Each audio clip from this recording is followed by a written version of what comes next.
जो इस देश के लोगों के साथ खिलवाड़ हो रहा है, ये उस खिलवाड़ का ये एक और एपिसोड है। ये जो कानून लाया गया, ये मोदी जी लाए, ये मर्द लाए, और मर्दों में भी महामर्द जो हम इस देश का मानते हैं वो लेकर आए। क्योंकि जो बीजेपी की महिला औरतें हैं, उन्होंने मर्द तो मेंबर पार्लियामेंट चुप रहे बीजेपी के, जो औरतें हैं उन्होंने मोदी मोदी मोदी मोदी मोदी मोदी मोदी मोदी करके पूरा 2 घंटे तक वो ये गुल मचाते रहे। यानी आप जरा मजाक देखिए, मोदी जो इस देश के लोगों के साथ जब उनके साथ मजाक करते हैं, जब उनकी विपदा का, उनकी दुखों में जो नींबू और नमक और मिर्च छिड़कते हैं कि ये जो कानून पास कर दिया गया है ये 2029 से पहले लागू ही नहीं होना है। यानी 2024 के चुनाव के बाद हमारे देश में जनगणना होगी। जनगणना में भी अगर दलित और ओबीसी वगैरह के हिसाब से जनगणना होगी तो उनकी कितनी संख्या है, उसके हिसाब से पार्लियामेंट की सीटों का प्रसीमन, जिसको हम निर्धारण होगा, और वो निर्धारण के आधार पर फिर ये सीट्स रिजर्व होंगी। समझ लीजिए आप जो धोखा।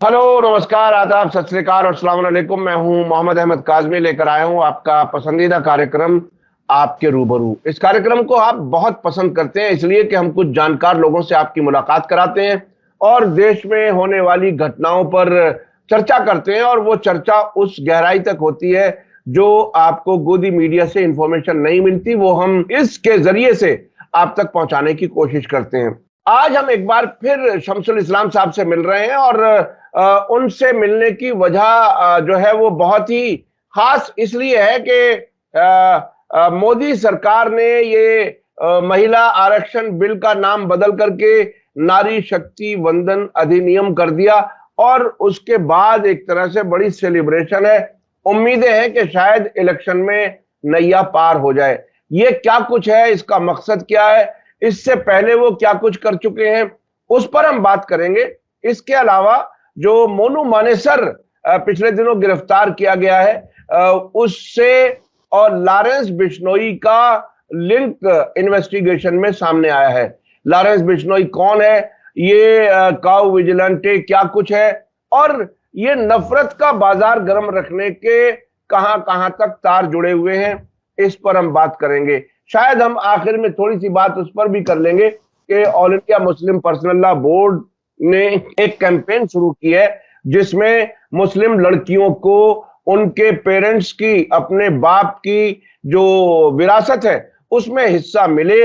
ये वाकईन बहुत बड़ी नाइंसाफी लगातार समाज के अंदर हो रही है, इसको खत्म करने का इंतजाम जरूर करना चाहिए। मेरी भी अपनी राय यह है कि जहां एक तरफ जहेज के लिए इनकार करने की बात होती है, बहुत अच्छी बात है, लेकिन आप उधर से विरासत में भी कुछ ना दें, इधर से भी वो कर दें, तो वो बेचारी बिल्कुल खाली हाथ जिंदगी भर रहे। मैं दहेज के हक में नहीं कह रहा, लेकिन मैं ये कह रहा हूं लड़कियों को उनका हक जरूर मिलना चाहिए। शमसुल इस्लाम साहब, वेलकम है आपका। मीडिया स्टार वर्ल्ड को आप समय दे देते हैं, उसके लिए शुक्रिया। ये नारी शक्ति वंदन अधिनियम, आप इससे क्या समझे, क्या कुछ मकसद है? आखिर मोदी जी बहुत खुश नजर आ रहे हैं कि शायद महिलाओं को बहुत बड़ा उन्होंने एक इनाम दे दिया है या उनको उनका हक दे दिया है, क्या कुछ है, आप इसे कैसे देख रहे हैं?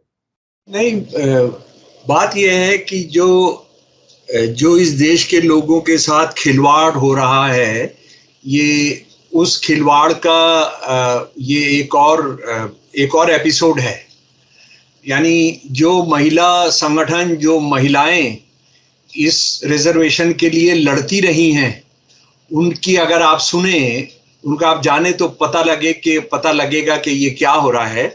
जरा सा हम पहले इस बात को समझ लें कि इसका मतलब क्या है। बात यह है कि ये राजीव गांधी के ज़माने में ये पंचायत को लेकर और औरतों को रिजर्वेशन का मामला लेकर शुरू हुआ था, लेकिन उसके बाद जो दिल्ली में या देश की जो सत्ता है, जो जिस तरह से हुकूमत चलती थी उसमें जो उठक पटक होती थी, तो उसमें कोई नतीजा नहीं निकला और आखिरकार 2008 के अंदर मनमोहन सिंह की सरकार ने इसका एक बिल इंट्रोड्यूस किया था, जो जहां तक मुझे जानकारी है राज्यसभा में पास हो गया था, लेकिन राज्यसभा से जब ये तक लोकसभा में आया तो लोकसभा भंग हो गई थी या उसकी टर्म खत्म हो गई थी, तो ये लैप्स कर गया था। और उसके बाद ये मोदी सरकार ने जो 2014 का इनका जो मैनिफेस्टो था उसमें था कि हम इसको लागू करेंगे, लेकिन उसकी कोई उन्होंने खबर नहीं ली, बिल्कुल कभी बातचीत नहीं की। और ये अचानक जो गणेश चतुर्थी के दिन भारत की नई संसद का जो श्री गणेश हुआ, यानी एक और पहलू के भारत का प्रजातंत्र जो है, जो धर्मनिरपेक्ष है, वो क्या रूप ले रहा है, वो हमारे सामने फिर एक बार निकल कर सामने आया। तो ये उन्होंने गुप्त रखा और जो 4-5 दिन का जो अधिवेशन था जिसके बारे में बहुत अटकलें लगाई जा रही थी, ये उन्होंने उसमें इसको आखिर एक दिन इंट्रोड्यूस कर दिया। लेकिन इसके बारे में जो 2-3 बुनियादी सवाल हैं, देखिए, एक तो 33%, 1/3 जो औरतों को रिजर्वेशन देने का सवाल है, उसमें ये सवाल पता नहीं क्यों गौण हो गया या गायब हो गया कि हमारे देश के अंदर 71 करोड़ 71 लाख मर्द हैं और औरतें 60 करोड़ 62 लाख हैं। तो ये यानी लगभग 10 करोड़ कम हैं, औरतें 10 करोड़ कम हैं, तो जितनी औरतें हैं उतना रिजर्वेशन क्यों नहीं होगा? औरतों को उतना ही रिजर्वेशन होना चाहिए जितनी उनकी तादाद है। ये कम करना क्या होता, बल्कि औरतों को आपने ज्यादा देना चाहिए था कि वो तो इतना कामों में लगी रहती हैं, घर के कामों में, तमाम हाउसवाइफ जिसको हम कहते हैं, वो तो बिना तनख्वाह के, बिना नौकरी के, बिना काम के घंटे तय किए हुए एक तरह की बेगारी है। यानी उसका जो है, जिसको हम ये कहते हैं कि ये तो बहुत अच्छी बहू है, बहुत अच्छी औरत है, बहुत अच्छी माँ है कि देखो उसने घर को किस तरह से जोड़कर और सजो कर रखा है, लेकिन उसमें उसने अपनी सारी जिंदगी लगा दी है। तो वो तो आप बात छोड़ दीजिए, ये 33% हो गया। और 33% के अंदर जो इसका नाम रखा गया है, जिसके लिए मोदी एंड कंपनी जिसमें माहिर है कोई शोषा छोड़ने का, कोई ऐसा ड्रामा कर देने का कि जिसके अंदर लगे कि यार आप जो है कुछ ऐसा हुआ है जो आज तक नहीं हुआ। यानी इसका नाम रखा गया है नारी शक्ति वंदन अधिनियम। अब जनाब, ये वंदन क्या है?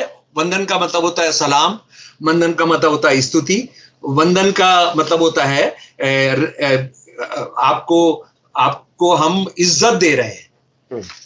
तो इसके बारे में दो बड़ी हमारी मेंबर पार्लियामेंट है, 2 महिलाएं हैं।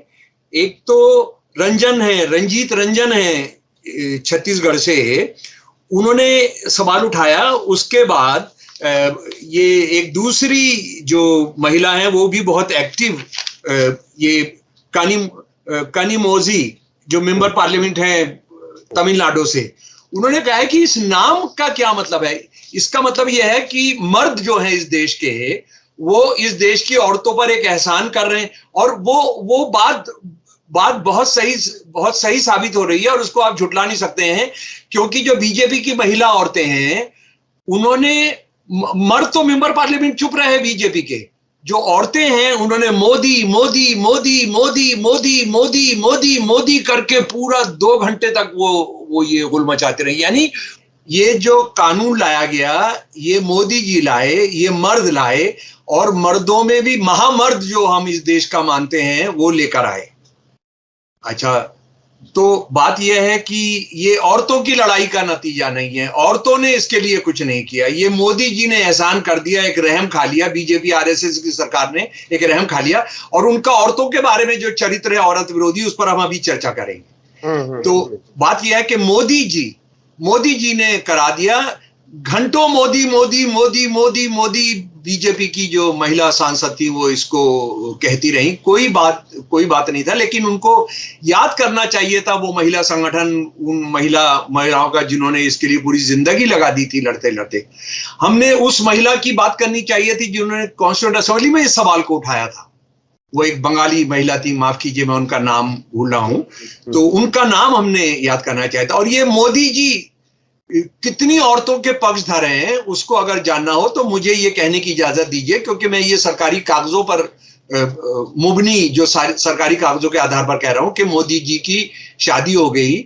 जो ये कहा जाता है, जो उनके साले ने भी एक बार फरमाया कि उनकी चाइल्ड मैरिज थी, तो ये मोदी जी जिस परिवार से आते थे उसमें चाइल्ड मैरिज भी हो गई। और चाइल्ड मैरिज के बाद उन्होंने 2014 तक जो भी हलफनामे दाखिल किए अपने इलेक्शन के लिए, उसमें उनकी शादी हुई है उसको उन्होंने डैश लगाया, उस पर एक निशान लगाया, उसको खाली छोड़ा। यानी उसका मतलब ये होता है वो कौन लोग खाली छोड़ते हैं जिनकी शादी नहीं होती है। जी, 2014 में जब सुप्रीम कोर्ट का फैसला आ गया और इलेक्शन कमीशन ने कहा कि आपने पूरा फॉर्म भरना पड़ेगा, तो इन्होंने उसमें पहली बार बताया कि मैं शादीशुदा हूं।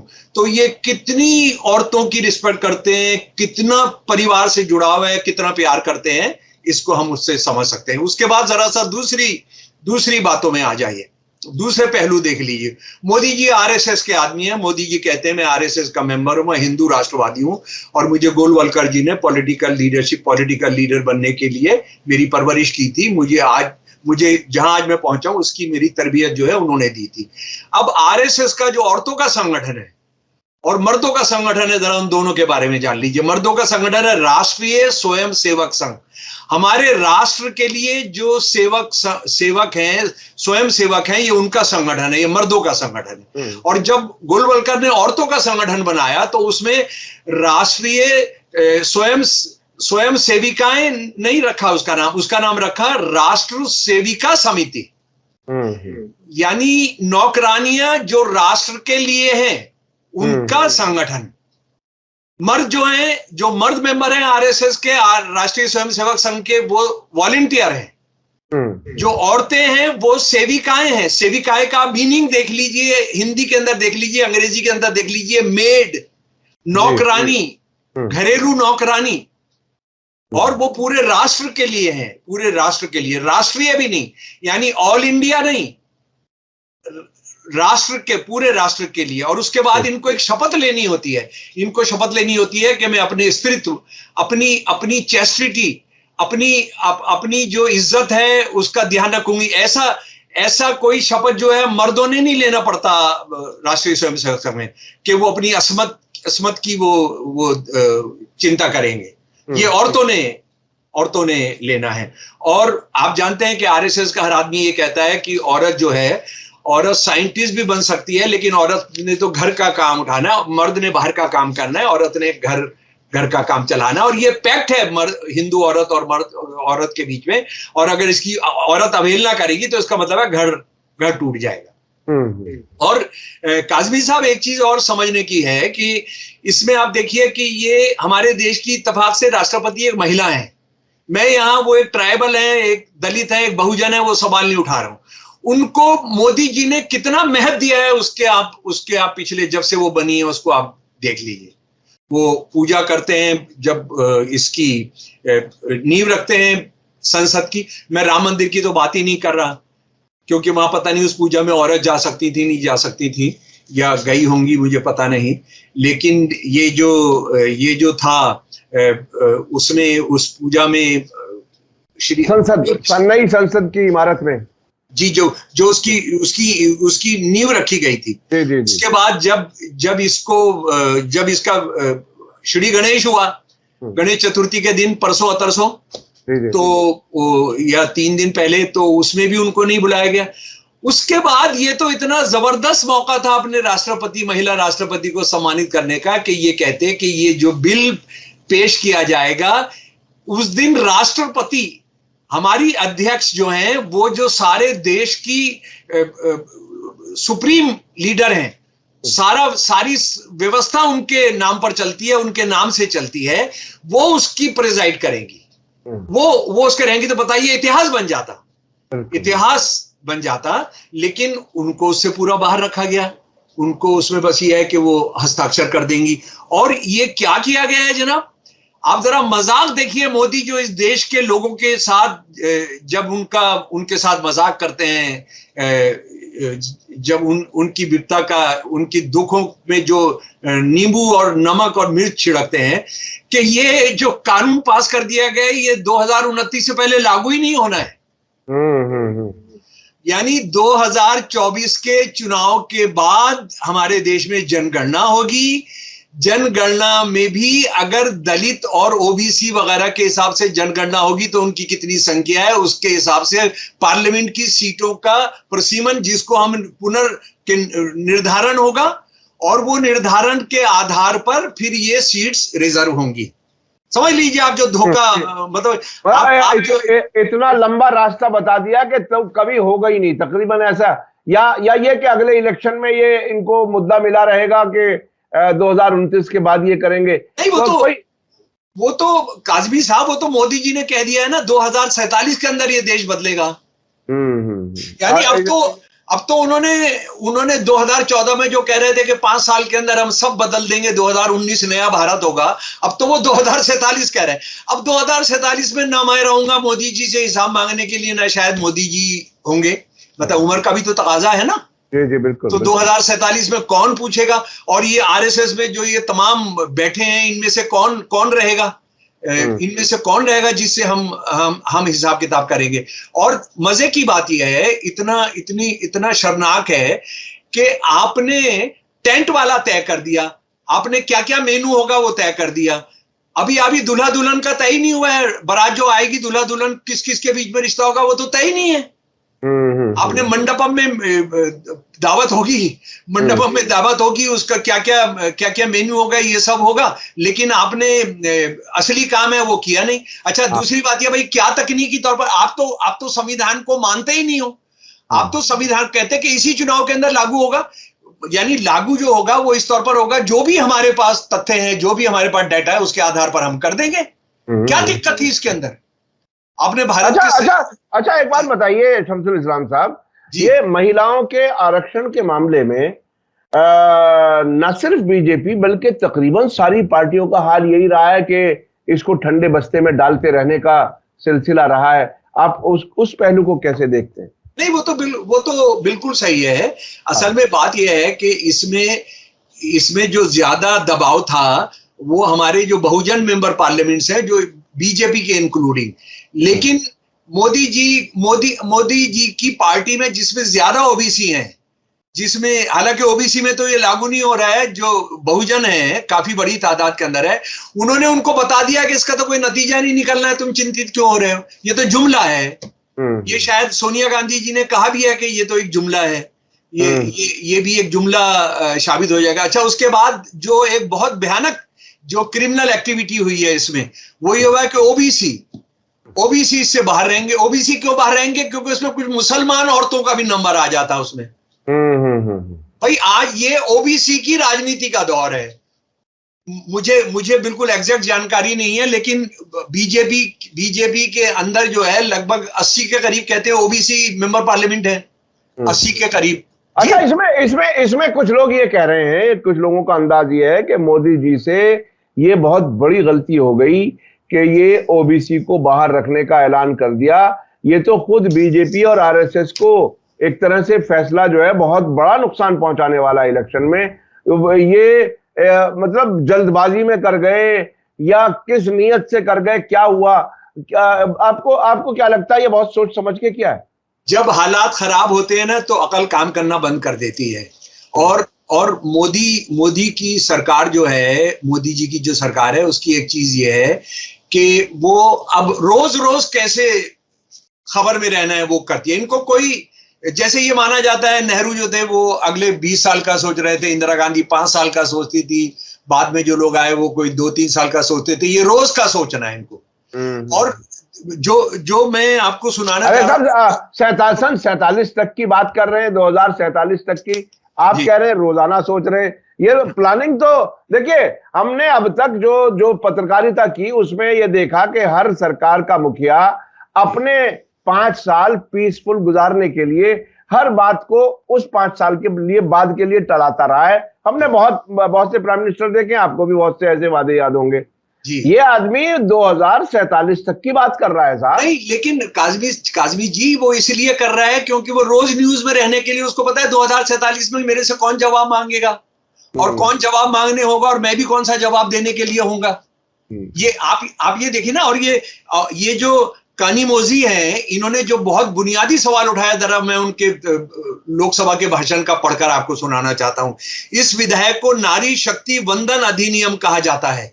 हमें सलाम करना बंद करो। हम नहीं चाहते हैं कि हमें सलाम किया जाए। हम नहीं चाहते हैं कि हमें आसन पर बिठाया जाए पूजने के लिए। हम नहीं चाहते हैं कि हमारी पूजा की जाए। हम मां कहलाना नहीं चाहते। हम आपकी पत्नी या बहन नहीं बनना चाहते। हम समान रूप से सम्मान पाना चाहते हैं।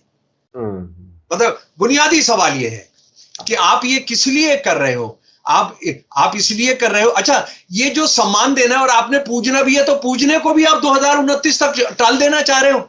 अरे पूजना कल से शुरू करो ना, इतना अच्छा काम कर रहे हैं आपने। आप जो है। अच्छा, उसके बाद ये दोनों जो हमारे छत्तीसगढ़ की हैं, अपना काजमोही तमिलनाडु की और छत्तीसगढ़ की एमपी रंजीत रंजन ने उठाया है कि आप हमको बताइए, आपने महिला पहलवानों के साथ क्या किया आपने। आप रिजर्वेशन छोड़िए, आप उनकी इज्जत, उनका सम्मान, उनके शारीरिक शोषण आप नहीं बचा सके। मणिपुर के अंदर क्या हो रहा है? क्या हो रहा है मणिपुर के अंदर? मणिपुर के अंदर कल थानों पर हमले किए गए हैं। औरतों को किस तरह से बलात्कार किया गया है। औरतें वहां पर गायब हैं। थाने लूट लिए जा रहे हैं। आर्मी के लोगों को गोली मार दी जा रही है। तो आप मणिपुर की औरतों के बारे में आज सारे देश के अंदर और खासतौर पे जो यूपी से आंकड़े आ रहे हैं, किस तरह से बलात्कार की घटनाएं बढ़ रही है, किस तरह से पुलिस वाले बलात्कार में शामिल हो रहे हैं बहुत सारे राज्यों में और यूपी के अंदर। हम रोज खबरें हम देख रहे हैं। तो आपने हमसे पहले भी बताया कि बलात्कार को भी एक तरह से सियासी औजार के तौर पर, सियासी एक इक्विपमेंट के तौर पर इस्तेमाल किया जाएगा। मजहबी अगर मुसलमान करेगा, अगर बलात्कारी मुसलमान करेगा या किसी औरत को, दोस्त को परेशान करेगा, उसके साथ बदमाशी करेगा, तो बुलडोजर आएगा, वो टेरर कानून चलेगा। लेकिन अगर हिंदू औरत को हिंदू करेंगे तो फिर उसके बाद कोई बहुत ज्यादा बड़ा देश को खतरा नहीं होता है। लेकिन उसी में हमारे देश की बहुत बहुत दिक्कत हो जाएगी, क्योंकि मुसलमान बहुत छोटी तादाद में। इसका मतलब है कि आप बहुमत के लोगों के जरिए किए गए जुर्मों को आप कहेंगे नहीं, ये तो राष्ट्रीय जुर्म है, ये तो नेशनलिस्ट जुर्म है, ये तो नेशनलिस्ट रेप है। लेकिन एंटी नेशनल रेप जब होगी जब कोई मुसलमान या कोई माइनॉरिटी का बंदा होगा। तो ये इस बात को हमने बहुत बहुत बुनियादी तौर पर समझने का है। और क्या मोदी जी को कोई इससे सियासी फायदा होने जा रहा है? आपको क्या लगता है? नहीं, मोदी जी अभी जहां पहुंच गए हैं, देखिए, तय करेगा रोटी रोजी, महंगाई, बेरोजगारी, हिंसा, औरत के खिलाफ हिंसा, नौकरियां। इस वक्त भारत के इतिहास में ग्रेजुएट के बीच में अनएम्प्लॉयमेंट आसमान पर पहुंची हुई है, आसमान पर। और आपने जो मेडिकल कॉलेज खोले थे, आपने जो सब खोले थे, अभी आप समझ लीजिए, आप अगर 0 नंबर भी लाए हैं एंट्रेंस टेस्ट के अंदर, तो आपको post graduate doctor medical colleges में आपको फ्री कर दिया गया है, क्योंकि बच्चे आ नहीं पा रहे हैं, बच्चे उतना पैसा दे नहीं पा रहे। पोस्ट ग्रेजुएट में आपने जो एंट्रेंस टेस्ट है, जो NEFT या क्या है पता नहीं उसका नाम, उसमें अगर आप 0, अगर आप नेगेटिव मार्किंग भी है तो आपको उसमें एडमिशन दिया जा रहा है। 20,000 इंजीनियरिंग कॉलेज की सीट्स खाली हैं, 20,000। उसमें लोग नहीं ले पा रहे। तो इन्होंने कहां ले जाकर देश को खड़ा कर दिया है।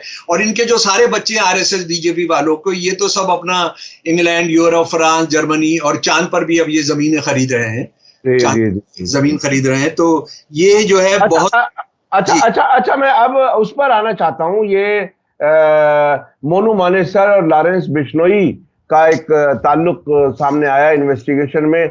वो इन्वेस्टिगेशन कैसी है, क्या है, वो एक अलग बहस हो सकती है। लेकिन ये काउ विजिलेंटे, यानी गायों की सुरक्षा का जो सिलसिला है, उसमें एक बहुत बड़ा ये चल रहा है। क्या है ये? दो पहलू हैं। ये गाय जो है, उनको हरियाणा में याद आती है, मध्य प्रदेश में याद आती है, यूपी में याद आती है, बिहार में याद आती है। हाँ, गोवा में याद नहीं आती है जहां आरएसएस की सरकारें गैया कटवा रहे। नॉर्थ ईस्ट की 7-8 सरकारों में नहीं याद आती है इनको, जहां जहां आरएसएस की सरकारें गैया कटवा रहे हैं वहां इनका खून नहीं खौलता है। इनका खून खौलता है वहां पर जब, जैसे जुनैद और जुबैर, जब उनके पास ना कोई मीट है ना कुछ, खाली गाड़ी लेकर जा रहे हैं और आप उनको मारते हैं, आप दलितों को मारते हैं। आप जानते हैं ना, सबसे बड़ा जो कत्ल हुआ था वो झज्जर के अंदर जलाकर मारा था। जो दलित जिनके पास लाइसेंस था मुर्दा गायों की खाल उतारने का, उनको जब ये जलाया गया था झज्जर के अंदर, 5 या 7 हमारे दलित बच्चे थे। तो बात यह है कि आज जब ये खबर आई तो मुझे लगा उसके साथ ही साथ एनआईए का भी बयान आएगा, नेशनल इन्वेस्टिगेशन एजेंसी जो है, कि हमने ये अपने हाथ में ले लिया है, क्योंकि बड़ा खतरनाक है।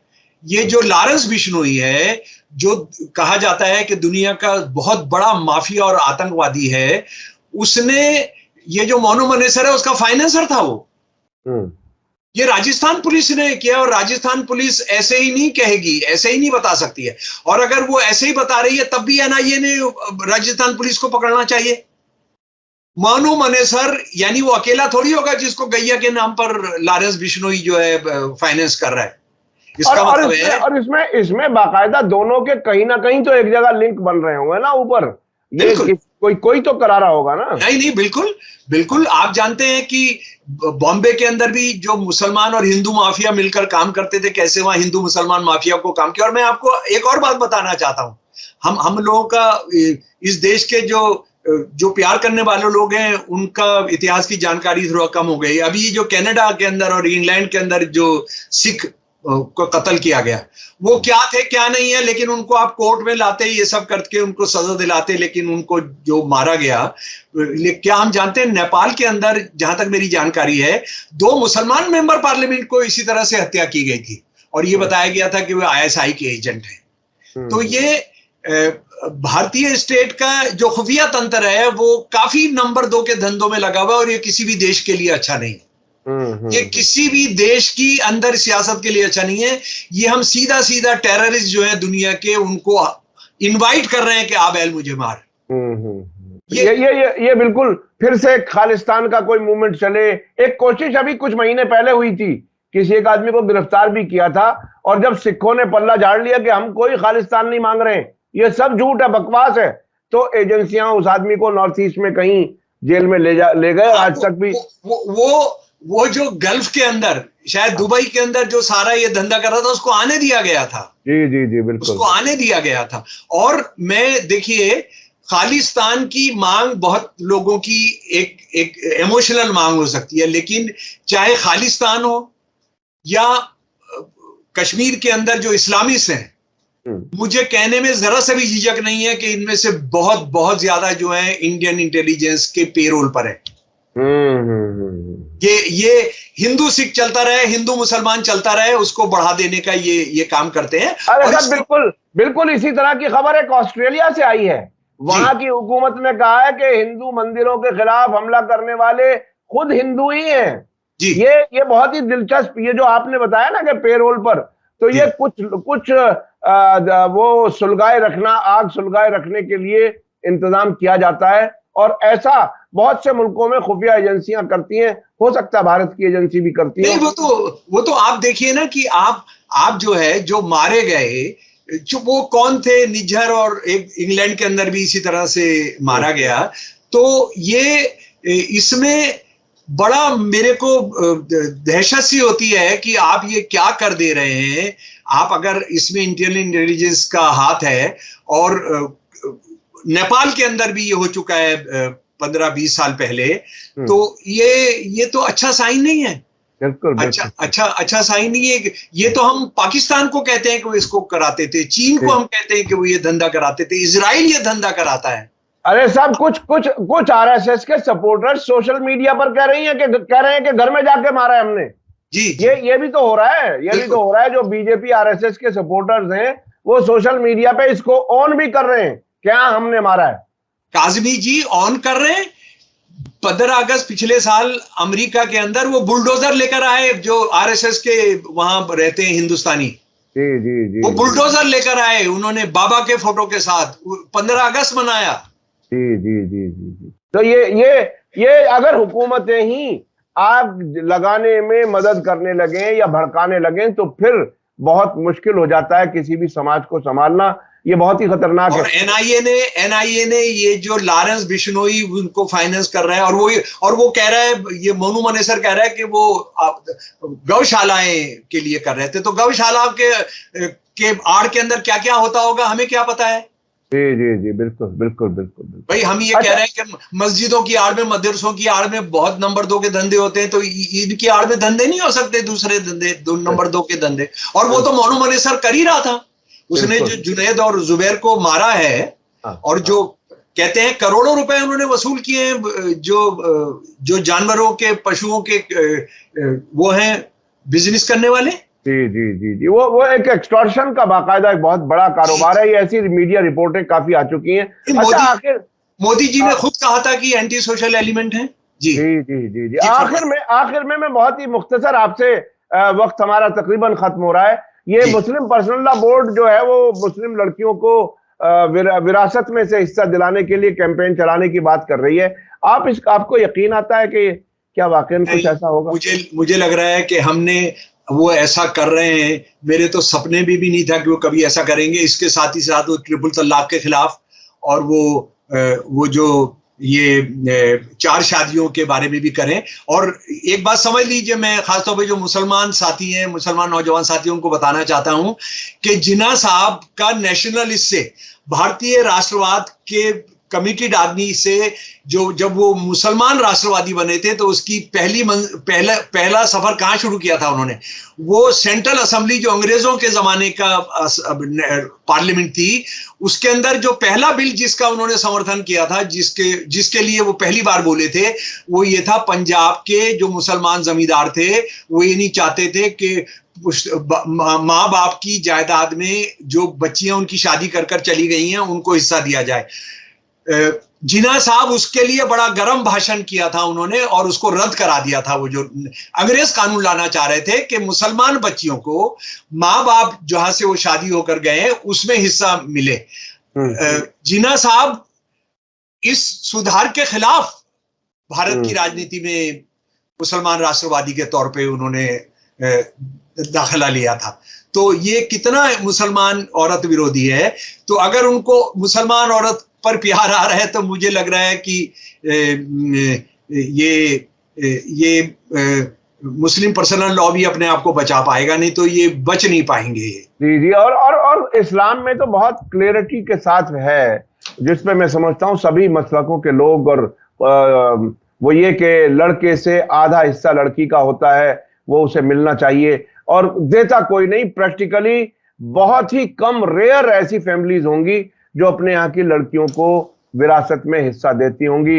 और दूसरी साहब असल में वो भी नाइंसाफी पर मुबनी है। वो भी नाइंसाफी पर मुबनी है कि बच्चियों को और बीवी को उसका 1/8 या कितना मिलेगा। खैर वो मुझे लग रहा है कि वो एक दौर के अंदर था, पर इस्लाम का मतलब है जस्टिस, इस्लाम का मतलब है पीस। इसको हमने बढ़ाकर डबल कर देना चाहिए था। इसमें बात क्या, औरतें क्या मुसलमान नहीं होती? वो मुसलमान समाज का हिस्सा नहीं है? तो ये जो बात है, इस्लाम सिर्फ औरत विरोधी होगा, इस्लाम का सिर्फ एक काम है कि औरत को सबक सिखाना, ये तो है नहीं, ये तो गलत है। ये तो आपने मनुस्मृति से लिया है। जी बहुत शुक्रिया जनाब, बहुत बहुत शुक्रिया। इसी के साथ मुझे दीजिए इजाजत। धन्यवाद, शुक्रिया। जय भारत, जय हिंद। मीडिया स्टार वर्ल्ड के और वीडियो देखने के लिए हमारे चैनल को सब्सक्राइब करें और सीधे नोटिफिकेशन पाने के लिए बेल आइकन दबाएं। और अगर हमारी खबर सच्ची और अच्छी लगे तो अपने व्हाट्सएप, इंस्टाग्राम, फेसबुक और ट्विटर अकाउंट पर जरूर शेयर करें।